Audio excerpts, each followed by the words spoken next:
ahead. Okay. With all due respect. Are you related? Yes, he's my son. Oh, okay. So family gets 2 questions. Yeah, sorry. You look like you were kind of intimate. I related.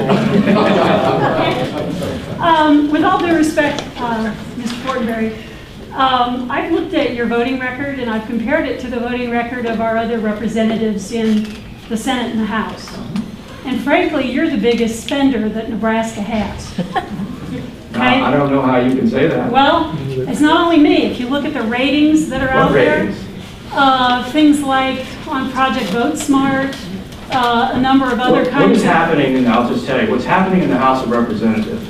I'm talking about since 2005. What's happening in the House of Representatives is there are a lot of amendments thrown up on appropriations bills that might be designed and be pretty helpful to someone who is intending on targeting a particular program that I might not agree with, so I'll vote against that.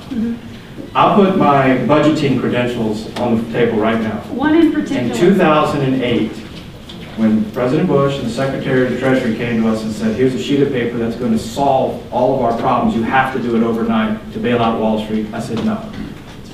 That was not the right approach. Then we had a health care bill, a huge health care debate that is going to create more and more unsustainable government spending. There's a right way to fix health care that can lower costs and improve outcomes, and I didn't think this got there. So I said no.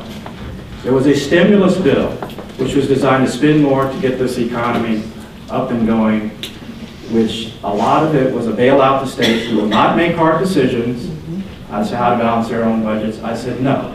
There was a tax bill, Republican and Democrat tax bill at the end of last year that was conceived in the 11th hour because Congress couldn't get its work done, that I don't think was constructed the right way. And I said no. Back to your question, the lady in the back earlier.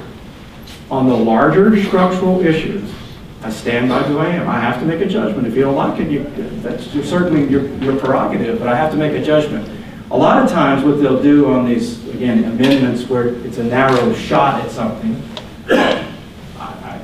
I don't necessarily agree with it, so I'm not going to be 100% cutter. But on the major structural issues, I think I've been pretty consistent in what I believe to be the right thing to do. So, yes, Mr. Looking at your voting record, you voted to extend unemployment benefits at least 3 times. Sometimes you favor it, sometimes you vote against it. I saw 3 times where you raised them, 1 time where you voted against it. When H.R. 1 was being debated, there were 21 different amendments that were introduced to make different cuts. Again, you voted for only about 40% of those, and that's from Heritage Action, which is part of the a study that was done. And you were voting for things like extending funding for Amtrak, which probably has lost as much money, if not more, than the post office. It's so efficiently run. I mean, some of the things you were voting for made absolutely no sense. I think that we ought to have a national travel, our national rail transportation system. Oh, sure.